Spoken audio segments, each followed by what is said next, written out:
atay steak. Atay na in-order kay Jengski. Hey, look at that. Niluto ni Papa. Naubos mo yung Paps. Ang dami yun ah. Atay steak, 1 kilong atay. Favorite ko yan, atay. O, kanin, atay tikman natin. Magkano Tikim. ito, Margie? Atay. Harap, hapsag ah.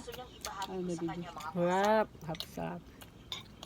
Kaya ko Jengski. Gayang ko ito sa ano, Rizal. Sarap talaga magluto pa. Tap. Sa mga atay ng baboy mo, ganito yung gawin yung luto. The best. Sarap. Di ba yung malansa? Ano? Baka? Beef steak style. Atay. At sibuyas. Ay. Magbuhat ng kabaong. Tap. Mabubuhay ako hanggang sa magtagumpay siya. Kahit si Hansok mo, hindi magiging kasing husay niya. Tap. Kain tayo. Ang isang tao